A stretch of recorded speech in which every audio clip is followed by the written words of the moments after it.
សួស្តីលោកស្រីប្រិមិត្តកំពុងស្ដាប់ជាទីគោរពនឹងជាទីមេត្រី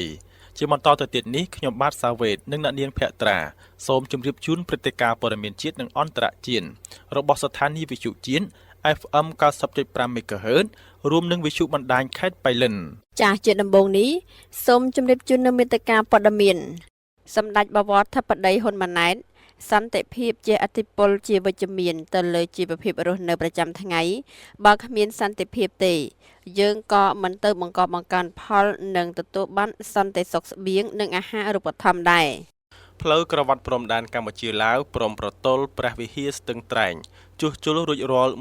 100% មន្ត្រីអំពាវនាវពលរដ្ឋចូលរួមថែរក្សា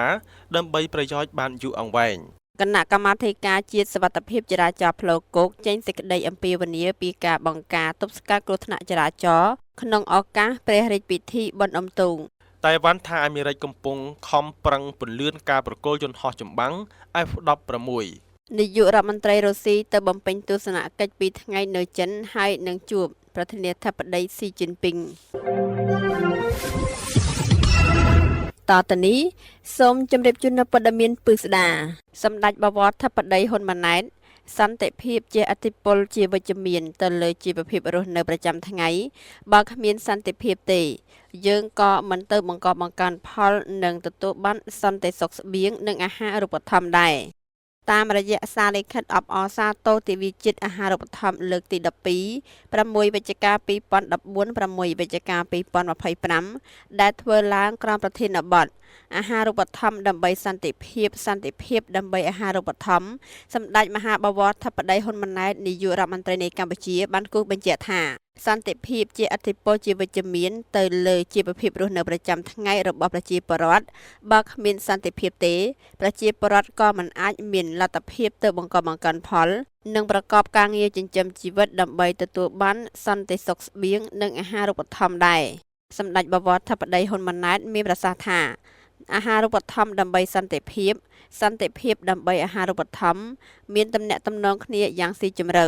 សង្គមដែលប្រជាពលរដ្ឋទទួលបានសន្តិសុខស្បៀងនិងអាហារូបត្ថម្ភគ្រប់គ្រាន់គឺជាសង្គមមួយដ៏រឹងមាំមានភាពធន់មានសាមគ្គីភាពមានការអភិវឌ្ឍនិងមានស្ថិរភាពសង្គមផ្ទុយទៅវិញបើប្រជាពលរដ្ឋជួបប្រទះអសន្តិសុខស្បៀងនិងបញ្ហាអាហារូបត្ថម្ភសង្គមនោះมันអាចថែរក្សាបាននូវសន្តិភាពនិងសុខុមាលភាពរួមទាំងសុខភាពផ្លូវចិត្តនិងសុខភាពផ្លូវកាយបានឡើយសម្ដេចបវរធិបតីហ៊ុនម៉ាណែតបន្ថែមថា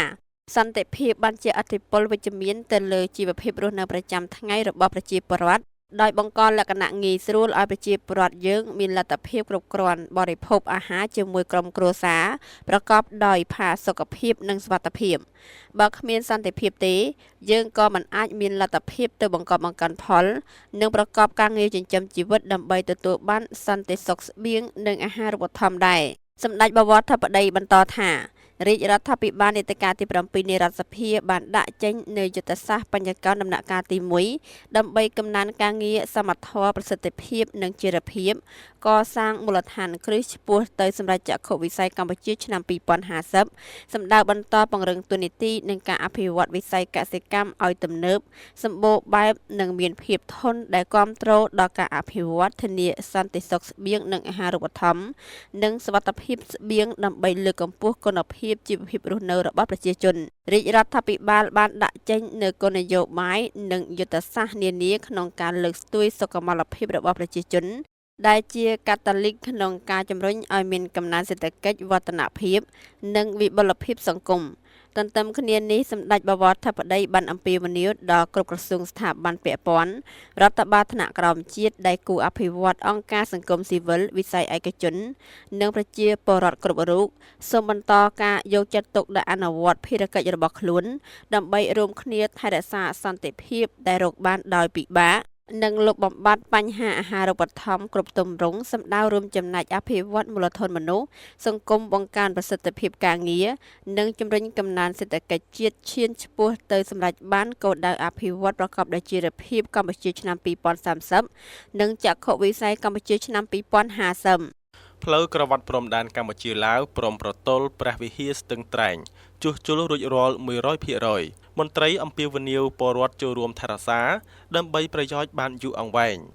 កំណាត់ផ្លូវជាតិលេខ92តភ្ជាប់ពីព្រំប្រទល់ខេត្តព្រះវិហារស្ទឹងត្រែងឆ្លងកាត់ឃុំកំពង់ស្រឡៅ1ឃុំកំពង់ស្រឡៅ2ក្នុងភូមិសាស្ត្រស្រុកឆែប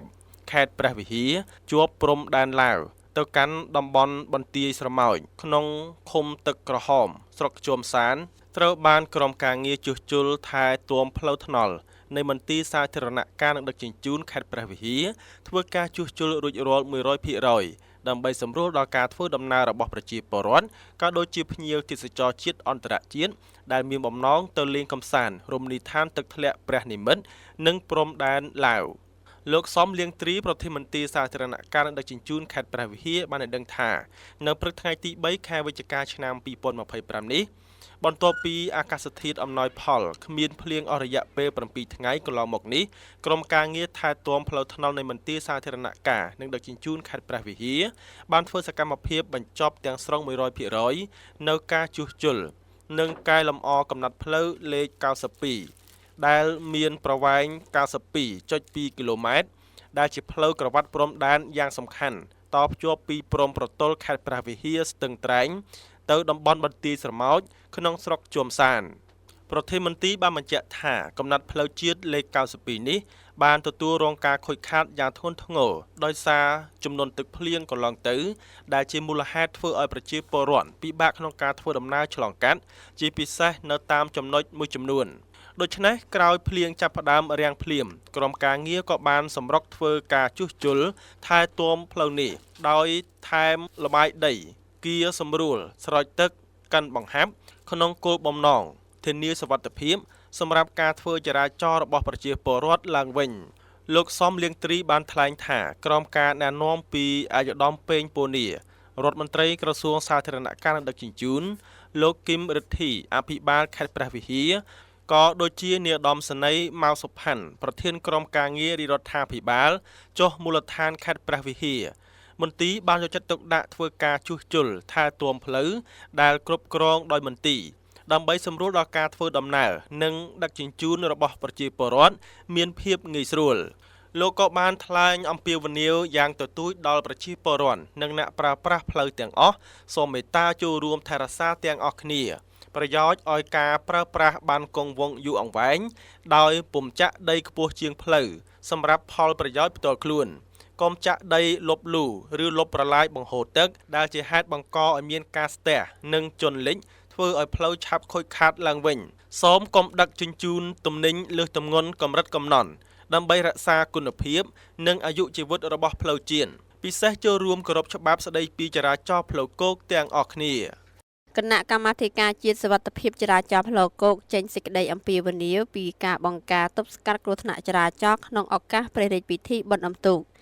គណៈកម្មាធិការជាតិសុវត្ថិភាពចរាចរណ៍ផ្លូវគោកបានចេញសេចក្តីអំពាវនាវស្តីពីការបង្ការទប់ស្កាត់គ្រោះថ្នាក់ចរាចរណ៍ផ្លូវគោកក្នុងឱកាសព្រះរាជពិធីបុណ្យអុំទូកបណ្ដែតប្រទីបនិងសំពះព្រះខែអកអំបុកនៅថ្ងៃទី4ដល់ថ្ងៃទី6ខែវិច្ឆិកាឆ្នាំ2025នេះបើតាមសេចក្តីអំពាវនាវដែលបណ្ដាញព័ត៌មាន Fresh News ទទួលបាននៅថ្ងៃទី3ខែវិច្ឆិកាឆ្នាំ2025ក្នុងសេចក្តីអំពាវនាវបានឲ្យដឹងថាដើម្បីបង្ការនិងទប់ស្កាត់គ្រោះថ្នាក់ចរាចរណ៍ផ្លូវគោកក្នុងឱកាសឈប់សម្រាកក្នុងព្រះរាជពិធីអកអំបុកបណ្ដែតប្រទីបនិងសំពះព្រះខែអកអំបុកដែលនឹងប្រព្រឹត្តទៅចាប់ពីថ្ងៃទី4ដល់ថ្ងៃទី6ខែវិច្ឆិកាឆ្នាំ2025ខាងមុខនេះគណៈកម្មាធិការជាតិសុវត្ថិភាពចរាចរណ៍ផ្លូវគោកសូមអំពាវនាវដល់សាធារណជនជាអ្នកប្រើប្រាស់ផ្លូវសូមមេត្តាខិតខំយកចិត្តទុកដាក់បង្កើនស្មារតីចូលរួមបង្ការនិងទប់ស្កាត់គ្រោះថ្នាក់ចរាចរណ៍ផ្លូវគោកបើកបរយានយន្តតាមវិធានការដូចខាងក្រោម 1. មិនត្រូវបើកបរលើសល្បឿនកំណត់ជាដាច់ខាត 2. មិនត្រូវបើកបរក្រោមឥទ្ធិពលនៃគ្រឿងស្រវឹងឬគ្រឿងញៀនជាដាច់ខាត 3. មិនត្រូវបត់ឬវាយជែងក្នុងភាពប្រថុយប្រថានឬប្រើទូរស័ព្ទដោយគ្មានឧបករណ៍សំឡេងភ្ជាប់ទំនាក់ទំនង 4. មិនត្រូវបើកបរក្នុងស្ថានភាពងងុយដេកជាដាច់ខាត 5. មិនត្រូវផ្ទុកអ្នកដំណើរឬទំនិញលើសច្បាប់កំណត់ចំពោះរថយន្តដឹកអ្នកដំណើរឬដឹកកម្មករមិនត្រូវផ្ទុកអ្នកដំណើរឬកម្មករលើដំបូលនិងសូមកុំដំឡើងថ្លៃធ្វើដំណើរក្នុងឱកាសនេះ 6. ត្រូវគោរពសិទ្ធិអតិភិបគោរពសញ្ញាចរាចរណ៍និងប្រកាន់ស្ដាំជានិច្ច 7ត្រូវពាក់មួកសុវត្ថិភាពជានិច្ចក្នុងពេលធ្វើដំណើរតាមទូចក្រយានយន្តទោះជិតឬឆ្ងាយ 8ត្រូវពាក់ខ្សែក្រវ៉ាត់សុវត្ថិភាពជានិច្ចក្នុងពេលធ្វើដំណើរតាមរថយន្ត 9ត្រូវត្រួតពិនិត្យលក្ខណៈបច្ចេកទេសយានយន្តជាចាំបាច់ពិសេសត្រួតពិនិត្យកង់ចង្កូតហ្វ្រាំងភ្លើងបំភ្លឺឡាក់មុនចេញដំណើរ 10ត្រូវបើកបរក្នុងស្មារតីប្រុងប្រយ័ត្នជានិច្ចប្រកបដោយសីលធម៌និងការយោគយល់អធ្យាស្រ័យ គណៈកម្មាធិការជាតិសុវត្ថិភាពចរាចរណ៍ផ្លូវគោកសូមសម្ដែងនូវសេចក្តីសង្ឃឹមជឿជាក់លើអ្នកប្រើប្រាស់ផ្លូវគ្រប់រូបនិងចូលរួមគ្រប់អនុវត្តច្បាប់ស្តីពីចរាចរណ៍ផ្លូវគោកក៏ដូចជាអនុវត្តតាមសេចក្តីអំពាវនាវនេះដើម្បីនាំមកនូវសុវត្ថិភាពក្នុងឱកាសឈប់សម្រាកក្នុងព្រះរាជពិធីបុណ្យអុំទូកបណ្ដែតប្រទីបនិងសំពះព្រះខែអកអំបុកខាងមុខនេះនិងជានិច្ចការគ្រប់ពេលធ្វើដំណើរសម្ដៅធានាឲ្យមានសណ្ដាប់ធ្នាប់សុខសុវត្ថិភាពសុភមង្គលជីវភាពរុងរឿងស្របតាមឆន្ទៈដ៏មោះមុតរបស់រាជរដ្ឋាភិបាលក្នុងសម្រាលទុក្ខលំបាកនិងលើកកម្ពស់ជីវភាពរស់នៅរបស់ប្រជាពលរដ្ឋតាមគ្រប់រូបភាពជាមួយនឹងការពាររក្សាអធិបតេយ្យភាពទឹកដីនិងសុខសន្តិភាពប្រកបដោយចីរភាពចាលោកអ្នកនាងកញ្ញាប្រិមត្តស្ដាប់ជាទីមេត្រីព័ត៌មានជាតិដែលយើងខ្ញុំបានជម្រាបជូននៅពេលនេះចាប់តែប៉ុណ្ណេះជាបន្តសូមជម្រាបជូននៅព័ត៌មានអន្តរជាតិ តៃវ៉ាន់ថាអាមេរិកកំពុងខំប្រឹងពន្លឿនការប្រគល់យន្តហោះចម្បាំង F-16 ក្រសួងការពារជាតិកោះតៃវ៉ាន់នាថ្ងៃច័ន្ទនេះបានអះអាងថាសហរដ្ឋអាមេរិកកំពុងខិតខំប្រឹងប្រែងពន្លឿនការផលិតយន្តហោះចម្បាំង F-16V ដែលត្រូវបានពន្យាពេលសម្រាប់តៃវ៉ាន់នេះបើតាមការចេញផ្សាយដោយទីភ្នាក់ងារព័ត៌មាន Reuters នាថ្ងៃច័ន្ទទី3ខែវិច្ឆិកាឆ្នាំ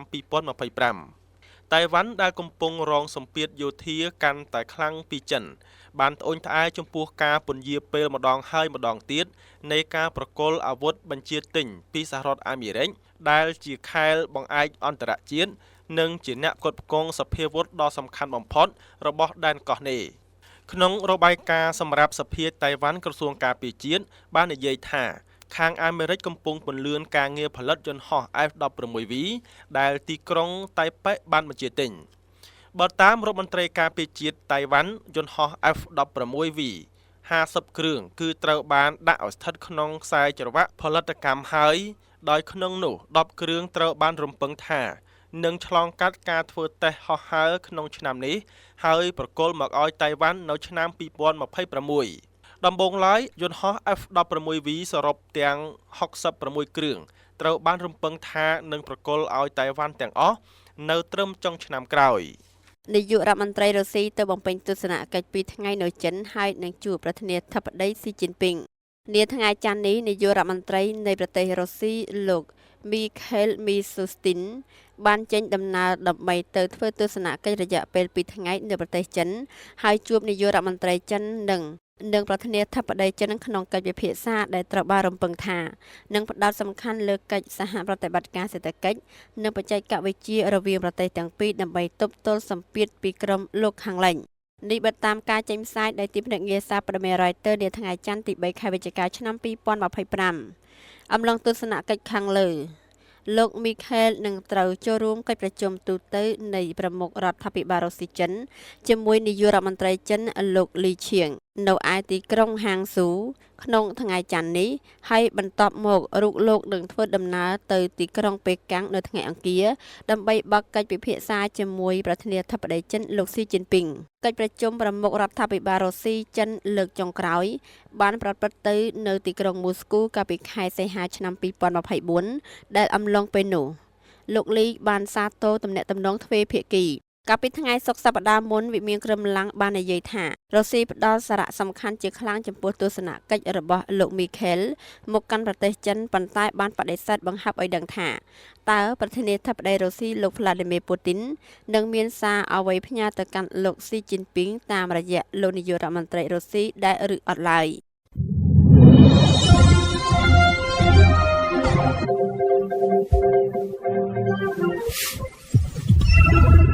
ចាលោកនាងកញ្ញាប្រិយមិត្តស្ដាប់ជាទីមេត្រីព័ត៌មានជាតិនិងអន្តរជាតិរបស់វិទ្យុជាតិ FM 90.5 MHz រួមជាមួយនឹងវិទ្យុបណ្ដាញខេត្តបេលិនដែលយើងខ្ញុំបានជម្រាបជូននៅពេលនេះចាប់តែប៉ុណ្ណេះយកខ្ញុំសូមអរគុណចំពោះការតាមដានយកចិត្តទុកដាក់ស្ដាប់របស់លោកអ្នកនាងសូមជូនពរលោកអ្នកនាងឲ្យមានសុខភាពល្អរាល់ការធ្វើដំណើរសូមប្រកបដោយសុវត្ថិភាពនាគណៈនេះយើងខ្ញុំសូមអរគុណនិងសូមគោរពលា